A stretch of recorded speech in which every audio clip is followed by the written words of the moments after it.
Alright guys, so we just removed the headliner. This is the padding. It's gluey, it's sticky, it's gross. You see I'm using a wire brush that usually goes on a buffer. My girl's using a smaller one, and we'll also have like a straight little brush right there. So what you're not going to see, all those little balls, it's just the padding balled up. So we just took it, flipped it off. But I did not record, and I should have, I apologize, is we used paint thinner. So from this point right now to the next clip, you're going to see that it's paint thinner. That's how we got it that clean. So now what we're doing is we've got the fabric on there, and you see we folded it halfway back. Tip here is start with the side that's easier. That's going to be the tip that doesn't have the side that doesn't have the visors, that does not have the light. This way it's an easy, good run. Excuse me. We're using 3M 90 adhesive. It's some of the best out there, and really you're just using your hand to smooth it out. Now you're going to be on the other side, and it's the same thing, just right there in reverse. This whole thing in real time probably took us all of about a half hour. And you'll see in the next clip, when it comes to trimming, that's the longer part. Don't be afraid to use a lot of adhesive, guys. The more the better, as long as you're not wetting the fabric through. You'll also notice in that spot right there, we glued the fabric as well. So when the fabric hits the board, it makes a solid connection. And there's no special tools for smoothing it. You just use your hands, you know. And usually what I'll do is I'll go to the next cut. So where it's like going to bulge up like that right there, I'll work my way to that part, all right? And again, just keep using your hands. So here, you're going to notice that we're trimming it down. We're trimming the excess off. What I want you to notice is in the front here, you see how you have about an inch overhanging? That's because you're going to tuck it down. What we're doing now is we have a straight edge razor, and we're just cutting out the holes. Now you're going to notice that we're cutting X's, or we're cutting a hole and sticking our finger through it. We're not actually cutting out material. We're just making an X, so this way it can sit in there perfect. Guys, hit that subscribe. You see the thing just pop up? Hit the subscribe button. Now I'm just playing with you. No, seriously, hit it. But so again, more glue, fold it over. It's going to adhere to itself. Normally I like to give it at least 12 hours overnight to sit, but in this instance we ended up putting it in right away, and hopefully it down the road it'll be good. As of right now, today, it's fine. And once you get to this point, really you're just folding it over and trimming whatever you have to make cuts, usually angle cuts, and then trim the part down. If you have to trim more, trim more.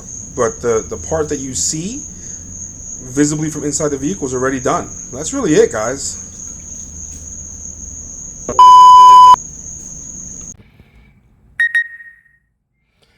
Alright guys, so we just got done. It's the next day. We put the headliner in. And basically this is for any of you guys who want to know how to take down a headliner in 06 Plus Civic. You're going to see right here, you got some, what is that? I think those were the T25 screws, or Torx, I suppose. This right here will come out. That's going to be your light. You'll have a regular Phillips head in there. Right back here, you're going to need a pick set.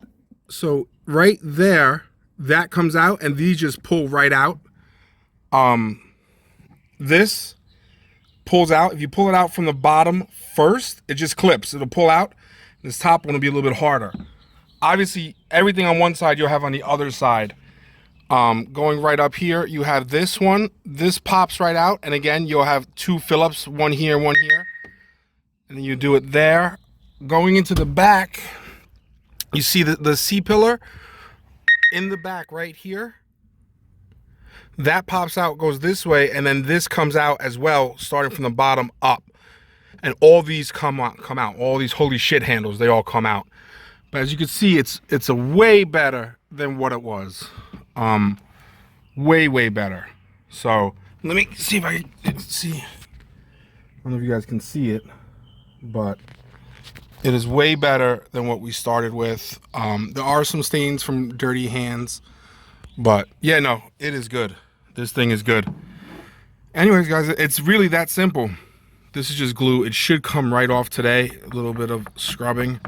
You see it's already coming off. So, but any which way, guys, let me finish this thing up and get it out of here. All right, thanks, guys. All right, guys, so here is a brief rundown of everything that I used. Obviously, horses. This is a door. Any table, any horse setup will do, so you can do it. You'll need yourself some razor blades. Well, let's start from the beginning. Pry bars to get it out. Some picks. I used this is going to be a number 25, T25, and that is a number 1 Phillips. This tray came in so handy. I had it on the dashboard. Everything went in there, out of there, as needed. The headliner came out. This, if you guys don't have this I bought from Harbor Freight. It's just a setup that has everything here. This came in so handy because I didn't know exactly what it was that needed to get done.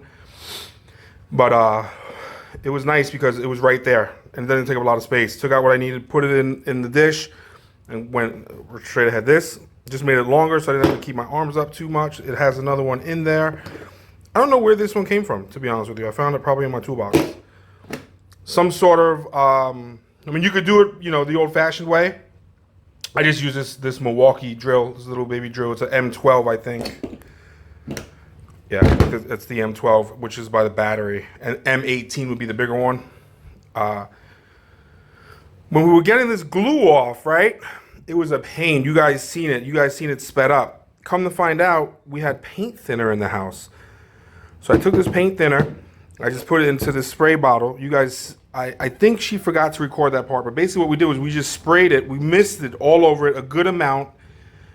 And what it did was it just made it like these balls that just came right up. It was so perfect, so easy. We let it dry for about 5-10 minutes and moved on. Obviously, I love 3M, the high strength 90. Reason I like that stuff is because it works. I can't explain it any more than that. It just works. I've used it in the past, and I got it from a guy who does headliners professionally. He does interiors professionally, and that's what they use. I do have 77 somewhere. I don't know where it is. Oh, it's right over here. I'll show you. This is a mess. We're having the house redone, so this is good for touch up. If you want to just shoot something in there real quick to get something that doesn't have to deal with the heat or anything like that, you could use that. And then, of course, just whatever you're going to use, whatever material you're going to use for the headliner itself. And you can go to like Joann's or Michael's and use any fabric you wanted. This one's a little bit more expensive because I just went with I wanted the color to match a little bit better. So I went with the cheapest fabric I could find that would match. And it just happened to be a little bit more expensive. But anyway, guys, with this stuff here, your pick tools, your pry bar, little plastic body prying stuff, T25 and number 1 Phillips, blades. This will make your job so much easier. That's the glue I suggest. And that's it, man. You'll knock this shit right out. I ended up saving about $225, from $175 to $225 to do a headliner in my area. So I think we got it done for about $50 and time. Could have got it done cheaper? Yes.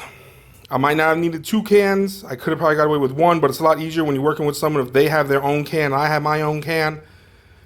The only thing is you got to watch how much they're using because you'd rather use more than not enough, but not a lot where it soaks through. And that's dependent on the fabric you're using. If you're using a thin fabric, you want to use a very little bit of that. If you're using a thicker fabric like we are, then you could go a little bit heavier. And that's it, guys. It's really not that bad. Anyways, I hope this helped you guys out. Have a good one.